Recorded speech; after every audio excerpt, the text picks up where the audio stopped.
오늘 이번 11월 한 달은 정말 하나님 앞에 감사가 회복되어지는 한 달이 되실 수 있기를 주님의 이름으로 축복합니다.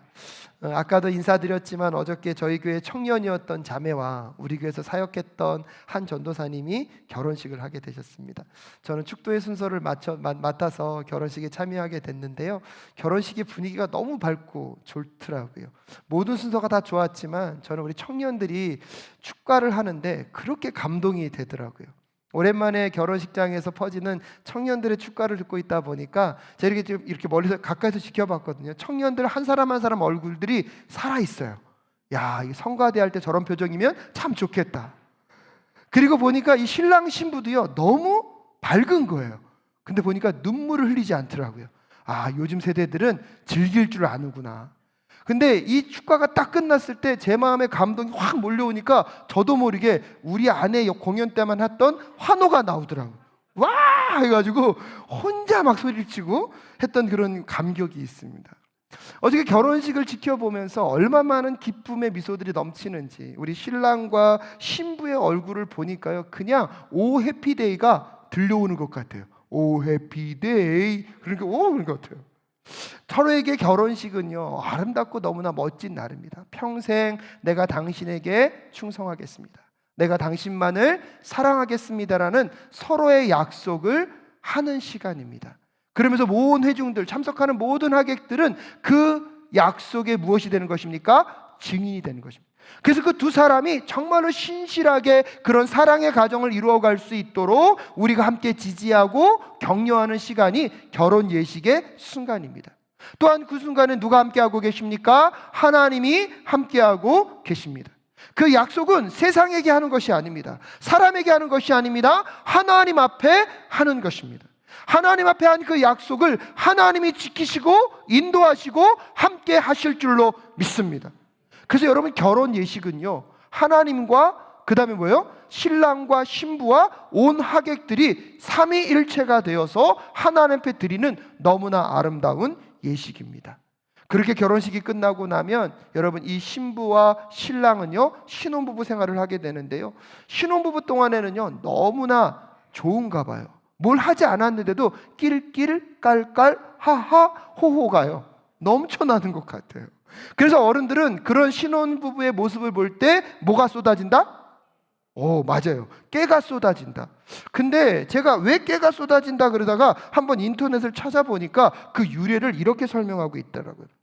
여기서 깨가 쏟아진다고 할 때 이 깨는요, 참깨를 뜻한다고 합니다. 그리고 이 깨가 쏟아진다는 이것은 참깨의 수확과 관련이 있는 표현인데요, 참깨를 수확할 때 참깨를 낫으로 벤 다음에 그걸 잘라서 단으로 묶어 놓습니다. 단으로 묶어 놓으면 이게 마르면서 완전히 익게 되면 그 씨방이 벌어지게 되고요, 그래서 이 참깨를요, 이제 어느 정도 되었을 때 그 단을 막대기로 툭 치면 거기서 뭐가 떨어지죠? 참깨가 우수수 떨어집니다. 근데 이때 이것이요, 사람들에게 굉장히 큰 기쁨과 희열을 준대요. 왜냐하면 별로 힘도 들이지 않았는데 깨가 어떻게 떨어져요? 우수수 떨어져요. 그래서 그게 뭘 느끼게 하냐면 최소한의 작은 힘으로 뭐요? 많은 수확을 거두게 될 때 그 참깨를 수확하면서 사람들 안에 도파민이요, 급격하게 분비가 되면서 기쁨과 즐거움을 느낀다고 합니다. 그래서요, 작은 일에도 기쁘고 즐거워하는 것들을 묘사하는 표현 중에 하나로 뭐가 쏟아진다? 깨가 쏟아진다. 그래서 아마 신혼부부들은요, 아주 작은 일을 했는데도 거기에 뭘 많이 느껴요? 기쁨과 즐거움을 많이 느끼는 것 같습니다. 그런데 여러분, 오늘 이런 상황이 얼마나 갈까요? 오늘 신혼부부인데 얘기하는 게 아니라 여러분 가정은 그렇게 안 될 줄로 믿습니다. 근데 우리 사랑교회도 그런 일은 없는 것 같아요. 근데 그런 신혼부부의 시간들이 어느 순간부터는 조금 끊어지고 뭐예요? 서로가 기뻐하고 즐거워보다는 어느 순간부터는 다툼과 싸움과 다른 부분들이 많이 증폭되면서 행복감보다는 불평감이 더 많이 자리하는 경우들을 생기게 됩니다. 처음에 결혼할 때만 하더라도 너 없으면 못 산다 라고 이야기했던 그 사람이 죽지 못해서 너하고 산다라고 얘기합니다. 처음에는 웃는 모습만 보아도 행복하다고 했던 그 사람이 이제는 그 웃는 모습 때문에 속이 뒤집어진다고 이야기합니다. 여러분, 사랑이 식어가고 감정이 식어갑니다. 나 사랑해? 물으면 꼭 묻습니다. 내가 언제 월급 봉투 안 갖다 준 적 있어? 당신 나 사랑해? 내가 언제 밥 안 차려주고 내가 언제 빨래 안 한 적이 있어요? 이제 감정에 대한 것들은 다 사라지고 서로에 대한 의무만 남습니다. 외적인 형식은 남아있는데 내면 안에 있는 풍성함에 대한 감정은 떠나버립니다. 그것을 권태기라고 얘기하더라고요. 그래서 제가 또 찾아봤더니 권태기에 느껴지는 6가지의 특징이 있대요. 첫 번째, 상대방에게 더 이상 마음이 설레지 않는다. 두 번째, 서로에 대한 전반적인 관심이 줄어든다. 세 번째, 서로에 대해서 노력하기보다는 그냥 모든 것들을 당연하게 여기고 서로를 위해 무엇을 해야겠다는 노력보다는 그냥 아무것도 하지 않는다. 네 번째, 상대가 약속을 취소해도 별로 신경 쓰이지 않는다. 다섯 번째, 할 말이 점점 없어진다. 전 6번째 좀 충격 먹었는데요. 6번째, 상대가 주위에 없을 때 더 좋다. 6가지 중에 여러분 몇 가지나 해당이 되십니까? 사랑하는 우리 사랑교회 성도님들의 삶 속에 여러분, 사랑으로 시작했지만 어느 순간 사랑은 떠나가고 형식만 남는 그 권태기를 지나가고 계십니까? 오늘 이 예배를 통하여서 그 권태기가 떠나갈 수 있기를 주님의 이름으로 축복합니다. 결혼을 통하여서 하나님 앞에 서약하고 하나님께 약속했던 그 신실함들이 날마다 회복되어지는 우리 사랑교회 성도님들의 가정과 여러분 삶이 될 수 있기를 주님의 이름으로 축복합니다. 근데 여러분, 인생 가운데 이런 권태기가 찾아오는 것은 잘못된 일이 아닙니다. 누구에게나 찾아올 수 있고요, 누구에게나 그런 권태기를 경험할 수 있습니다. 문제는요, 그런 권태기를 그냥 둔다는 거예요. 근데 여러분, 우리의 신앙생활을 떠나서 우리의 삶 속에서도 권태기가 찾아오지만 우리의 영적인 상태에서도 무엇이 찾아올 수 있습니까? 권태기가 찾아올 수 있다는 것입니다. 오늘 여러분과 함께 읽은 시편 50편의 말씀은 하나님이 이스라엘 민족, 하나님의 백성들이 하나님 앞에 제사하는 모습을 갖고 이야기하고 있습니다. 가만히 그 내용을 들여다보면 그들의 제사하는 겉모습에는 문제가 있습니까? 없습니까? 오늘 본문을 가만히 읽어보면 오히려 그것에 대해서는 하나님이 문제 없다라고 말씀하십니다. 근데 문제는 뭐냐면 그들이 외형적인 것, 형식적인 것, 의무적인 것은 다 하고 있지만 그들 내면과 중심 가운데 한 가지 빠진 것이 있는데 그것이 무엇입니까? 오늘 본문 14절 말씀입니다. 14절 말씀 함께 읽겠습니다. 시작. 감사 제사를 하나님께 드리며 너희의 소원한 것을 가장 높으신 분에게 갚아라 라고 이야기하면서 오히려 여러분 오늘 본문 말씀 8절 말씀을 볼까요? 8절 읽겠습니다. 시작. 나는 너희가 바친 제물을 두고 너희를 탓하지는 않는다. 너희는 한 번도 거르지 않고 나에게 늘 번제물을 바쳤다라고 이야기하면서 7절에서는 뭐라고 얘기하고 있습니까? 8절에서는 우리의 제사의 모습들, 형식과 외형에는 전혀 문제가 없다는 거예요. 근데 하나님께서는 그 제사를 기뻐하지 않으셨고 옳지 않다라고 여기셨습니다. 왜요? 거기에 무엇이 빠졌기 때문입니까? 감사가 빠졌기 때문입니다. 여러분, 감사가 빠졌다는 것은 우리의 영적 상태가 권태기로 들어갔다는 대표적인 현상임을 깨닫는 이 시간 되실 수 있기를 주님의 이름으로 축복합니다. 그래서 하나님이 그 영적 권태기를 해결하시기 위하여서 먼저 적극적으로 우리에게 다가오신 것입니다. 여러분 7절 말씀 함께 읽겠습니다. 시작. 내 백성아 들어라, 내가 말한다. 이스라엘아, 내가 너희에게 경고하겠다. 나는 하나님 너희의 하나님이다 라고 말씀하시면서 하나님이 먼저 이스라엘 백성들에게 찾아오신 것입니다. 오늘 시편 50편 7절에서 말하고 있는 이 표현은요, 하나님이 누구를 징벌하거나 누구에게 벌을 주기 위할 때 사용하는 언어가 아니라 어떤 영혼들을 깨닫게 하고 그에게 교훈을 줄 때 하나님이 이런 형식을 취합니다. 오늘도 이스라엘 백성들이 외형과 형식은 종교인의 모습을 갖고 있고 예배를 드리는 것 같지만 그들 마음과 심령 가운데 무엇을 잃어버렸습니까? 감사를 잃어버림으로 그들이 영적인 권태기 속에 드리는 그 형식적인 예배를 하나님이 멈추라고 말씀하고 있습니다. 오히려 그들에게 찾아와서 나의 말을 들으라, 나의 말을 들으라, 나는 너의 여호와 하나님이다 말씀하시면서 너희들이 진정코 회복해야 할 것이 무엇인지를 하나님은 오늘 우리에게 다시 말씀하고 계시기를 원하십니다. 그런데 사랑하는 여러분, 하나님께 감사의 제사, 감사의 예배, 왜 감사가 빠진 것이 이렇게 문제가 되는 것일까요? 하나님께서 오늘 9절부터 13절까지는 내가 너희들의 제사와 예배 앞에 어떠한 존재인지를 말씀하고 계십니다.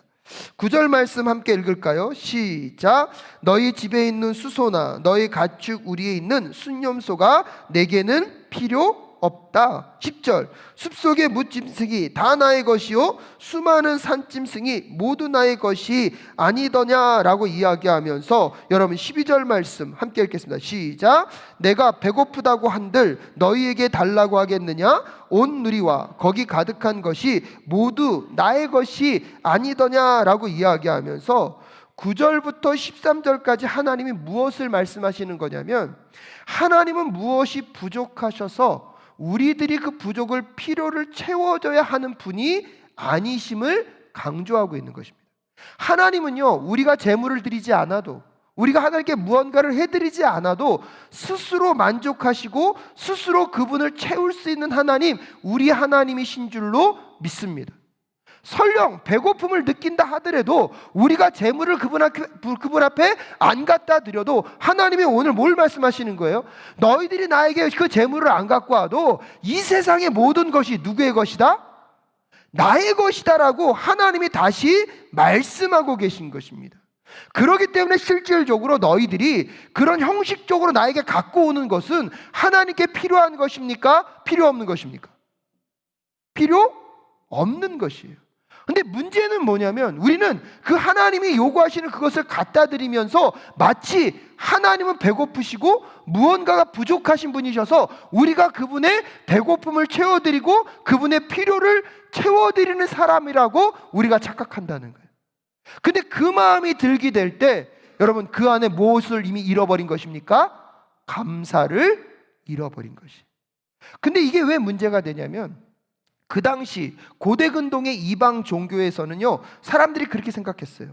이 사람들이 재물을 가져다 드려야 신이요 그의 배고픔을 채울 수 있다고 생각했고요, 그 배고픈 신이 사람들이 가져다 주는 그 재물을 먹고 배불러지면 이제 만족이 됐잖아요. 그 만족한 마음으로 누구를 축복하는 거예요?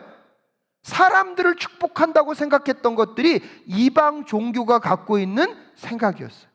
그래서 이방 종교의 사람들은 재물을 가능하면 더 풍성하게 더 많이 갖다 주면 신이 더 어떻게 돼요? 더 배불러지기 때문에 자기에게 더 뭐 할 수 있어요? 더 크게 축복할 수 있다고 생각했기 때문에 그들은요, 그들의 신전 앞에 드리는 예물과 그 제사의 양을 크게 하면 크게 할수록 결국 누가 복을 많이 받으니까? 자기가 복을 많이 받으니까 그런 제사를 드렸다는 것입니다. 그런데 오늘 하나님께서 그런 세상의 제사, 그런 이방신들에게 드리는 그 제사 나는 원하지 않는다는 것입니다. 하나님 앞에 그럼 감사가 빠졌다는 것은 무엇을 의미합니까? 하나님을요, 이방의 다른 신과 똑같은 신으로 만들어버리는 것입니다. 사랑하는 여러분, 오늘 여러분의 이 예배가 하나님을 하나님답게 하는 예배가 될 수 있기를 주님의 이름으로 축복합니다. 이 예배를 통하여서 우리가 하나님께 나아가는 것은, 하나님은 이방의 신과 다른 분입니다. 스스로 만족하시고 스스로 모든 것을 완전히 갖고 계신 그 하나님, 오히려요, 우리가 그분한테 무엇을 제공하여 드려야 하는 것이 아니라 여전히 우리의 필요를 채우시고 우리와 함께 하시는 하나님께 여러분 감사의 반응으로 나아가는 이 예배가 될 수 있기를 주님의 이름으로 축복합니다. 그래서 시편 51편 16절부터 17절에 이렇게 얘기합니다. 주님은 재물을 반기지 않으시며 내가 번제를 드리더라도 기뻐하지 않습니다. 하나님께서 원하시는 재물은 찢겨진 사람 심령입니다. 오 하나님, 주님은 찢겨지고 짓밟힌 마음을 멸시하지 않으십니다 라고 이야기하고 있습니다. 여러분, 다시 말씀을 정리하면 이런 것입니다. 우리가 하나님께 감사로 나아가지 않는 그 순간, 하나님은요, 하나님이 아니라 마치 뭐랑 똑같은 것입니까? 이방의 신과 똑같은 것입니다. 우리가 감사로 하나님께 예물을 드리지 않으면 마치 내가 누구의 필요를 채우는 사람이 됩니까? 하나님의 필요를 채우는 사람이 됩니다. 그래서 여러분, 오늘 보면 15절 말씀에서 너희들이 잊지 말아야 될 것이 있는데 그걸 기억하라고 이렇게 말씀하십니다. 15절 말씀 함께 읽겠습니다. 시작. 그리고 재난의 날에 나를 불러라. 내가 너를 구하여 줄 것이요 너는 나에게 영광을 돌리게 될 것이다. 여러분, 15절 말씀을 의도적으로 하고 계신 것입니다. 너희들이 감사로 내 앞에 나오지 아니하면 마치 내가 뭔가 부족하고 배고파서 너희들의 재물을 요구하고 너희들의 헌신을 요구하는 것 같지만 나는 그런 하나님이 아니다. 분명히 해야 될 것은 무엇입니까? 우리가 어렵고 힘들 때 여호와 하나님이 우리를 돕고 우리를 구원하시는 하나님을 잊지 않는 우리 모두가 될 수 있기를 주님의 이름으로 축복합니다. 그것을 잊지 않는 것은 우리가 무엇을 주님 앞에 하든지 무슨 마음으로요? 감사의 마음으로 해야 될 줄로 믿습니다. 그렇기 때문에 사랑하는 여러분, 감사로 하나님께 드린다는 것은 내가 공급자가 아니라 하나님이 공급자이심을 인정하는 것입니다. 감사로 하나님께 드린다는 것은 내 덕분이 아니라 하나님 덕분임을 인정하는 것입니다. 감사로 하나님께 드린다는 것은 나는 하나님의 돌봄이 없이는 아무것도 아님을 인정하는 것입니다. 감사로 하나님께 드린다는 것은 하나님 그 존재만으로도 나에게는 만족합니다. 하나님 존재만으로 나는 모든 것을 이미 받은 존재임을 고백하는 것입니다. 감사로 하나님께 드린다는 것은 그 존재로 만족함과 동시에 그 존재로 인하여서 나에게 오는 부수적인 것을 더 중요하게 여기지 않겠다는 고백임을 깨닫는 이 시간 되실 수 있기를 주님의 이름으로 축복합니다. 그러기에 사랑교회 성도 여러분, 감사가 없는 예배, 감사가 없는 제사는요, 하나님을 하나님답게 할 수 없다는 사실을 꼭 깨달을 수 있기를 주님의 이름으로 축복합니다. 아무리 많은 금은보화를 하나님께 내어드리고 아무리 많은 시간을 들여 하나님께 충성하고 헌신한다고 하더라도 그 드리는 중심 가운데 감사가 없다면 여러분, 그것이 하나님 받으시기에 합당한 것이 아닐 뿐만 아니라 하나님을 하나님답게 하지 않고 있다는 사실을 꼭 기억하며 나아가는 우리 모두가 될 수 있기를 주님의 이름으로 축복합니다. 그래서 23절에서 뭐라고 얘기하고 있습니까? 감사하는 마음으로 제물을 바치는 사람이 나에게 영광을 돌리는 사람이니 올바른 길을 걷는 사람에게 내가 나의 구원을 보여주겠다. 할렐루야. 그래서 하나님께 우리가 나아가야 하는 것은 감사함으로 나아가 그분 앞에 우리의 예물과 시간과 헌신을 내어드릴 때에 하나님이 무엇을 받으신다고요? 영광을 받으신다는 것입니다. 여러분, 세상에 우리가 아무리 많은 성공을 거두고 아무리 많은 성취를 거뒀다 할지라도 그 성취물이요 하나님께 영광이 될 수는 없습니다. 왜요? 이 세상의 모든 것이 다 이미 누구의 것입니까? 하나님의 것이지 않습니까? 여러분, 하지만 그것이 아무리 크던 작던 그것이 누구께로부터 왔음을 고백하고요, 하나님께로부터 왔음을 고백하고 하나님의 도우심이 아니면 여기에 절대로 올 수 없음을 고백해서 감사함의 마음으로 반응하며 내어드리는 그 예물과 내어드리는 그 헌신과 내어드리는 그 충성만이 하나님을 하나님답게 하는 감사의 예물이 될 수 있음을 기억하는 이 시간 되실 수 있기를 주님의 이름으로 축복합니다. 그래서 오늘 시편 기자는 여러분, 시편 50편을 쓰면서 여러분 시편을 한번 가만히 읽어보십시오. 감사에 대한 이야기를 하는 것 같다가도, 제사에 대한 이야기를 하는 것 같다가도 오늘 본문 말씀 여러분 16절부터 22절까지 보면 무슨 내용을 얘기하고 있냐면 이스라엘 민족들이 하나님의 말씀을 거역하고 악행을 저지른 이야기를 갑자기 얘기해요. 그래서 시편 40편을 읽다 보면 주제의 통일성이 없는 것 같아요. 그래서 어느 날은 감사를 얘기하는 것 같다고 하다가 제사에 대한 내용을 얘기하는 것 같다가 갑자기 뭘 얘기하고 있어요? 하나님의 말씀을 거역하고 지금 악행을 저지르는 이야기를 하고 있는 거예요. 그래서 마지막 23절에서 뭐라고 끝내고 있습니까? 감사하는 마음으로 제물을 바치는 사람은 나에게 영광을 돌리는 사람이라고 이야기하고 있는 것입니다. 그렇다면 이것이 의미하는 바가 무엇일까요? 여러분, 감사 없이 살아가는 삶이나 하나님의 말씀을 거역하고 악행을 저지르는 삶이나 어떤 삶이라고요? 똑같은 삶이라고. 왜요? 하나님을 하나님으로서 뭐하지 않고 있기 때문입니까? 인정하지 않고 있기 때문입니다. 사랑하는 사랑교회 성도 여러분, 오늘 여러분의 삶 속에 하나님을 향한 감사가 있는지 다시 한번 점검하며 나아가는 우리 모두가 될 수 있기를 주님의 이름으로 축복합니다. 여러분, 선물에는 여러 가지 종류가 있는데요, 선물을 누군가에게 줄 때 이 선물을 통하여서 나에게 큰 유익이 온다는 걸 기대하고 주는 선물은 선물일까요? 뇌물일까요? 어떻게 하셨어요? 근데 많은 사람들이 자꾸 우겨요. 뭐 줬다고? 선물 줬다고. 여러분, 선물은요, 조건 없이 주는 것도 있고요, 또 한편으로 보면 내가 받은 게 너무 커요. 내가 평소에 그분께 감사할 일이 너무 많아요. 그래서 그분께 그 삶에 공급하시고 나에게 해준 게 너무 감사해서 그것을 그분 앞에 내려놓는 것, 그게 뭐가 될 수 있는 거죠? 선물이 될 수 있는 거예요. 여러분, 감사가 없는 선물은 뭐일 가능성이 높습니까? 뇌물일 가능성이 높습니다.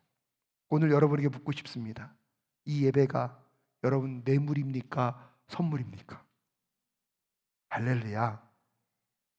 여러분, 이번 11월 한 달 동안 저는요, 우리 성도님들이 그런 한 달이 될 수 있기를 바랍니다. 다시 하나님 감사가 회복될 수 있도록 주님 도와 주시옵소서. 감사로 예배하고 감사로 헌신하고 감사로 결단할 수 있도록 주님 도와 주시옵소서. 여러분, 이번에 진행되어지는 은퇴식, 임직식, 취임식, 추대식, 여러분 뇌물로 드리시겠습니까? 여러분 선물로 드리시겠습니까? 선물로 드리는 귀한 예식 되실 수 있기를 주님의 이름으로 축복합니다. 근데 여러분, 신기해요. 감사로 보면요, 내가 희생하는 것보다 상대가 희생하는 게 더 많이 보여요. 감사로 보기 시작하면 내가 준 것보다 상대가 나에게 준 게 더 많이 보여요. 여러분, 감사로 하나님을 보기 시작하면 내가 하나님을 위해 헌신한 것보다 이미 나에게 더 많이 주신 하나님의 그 은혜를 찾아가게 될 줄로 믿습니다. 그럼 신기해요. 더 많이 뭐 하고 싶어요? 더 드리고 싶어요. 무엇으로? 감사로. 근데 신기해요. 내 삶이 손해보는 삶이 아니라 하나님의 은혜로 더 풍성해지는 것을 맛보아하는 우리 사랑교회 성도님들이 될 줄로 믿습니다. 그래서 올해 11월 한 달은요, 두 가지 목표가 있어요. 첫 번째로는 감사로 예배하고 감사로 드리면서 하나님을 하나님답게 드리는 이 한 달이 되실 수 있기를 주님의 이름으로 축복합니다. 두 번째는요, 이웃과 가정과 주변 사람들에게 감사로 바라보면서, 여러분, 그 사람이 내 삶의 목적과 수단이 아니라, 저 사람을 통하여서 내가 무언가를 얻는 것이 중요한 것이 아니라 저 사람이 있기 때문에 내가 존재할 수 있다는 것을 깨달으며 그 사람을 감사로 바라보아서 또한 그 사람도 그 사람다워질 수 있는 11월 한 달 되실 수 있기를 주님의 이름으로 축복합니다. 그래서 자분들에게 한번 연습하겠습니다. 감사합니다. 그래서 이번 한 달은 여러분 끊임없이 감사로 하나님을 바라보시고, 감사로 우리의 주변을 바라보시고, 특별히 감사로 남편과 아내를 바라보는 복된 한 달 되실 수 있기를 주님의 이름으로 축복합니다.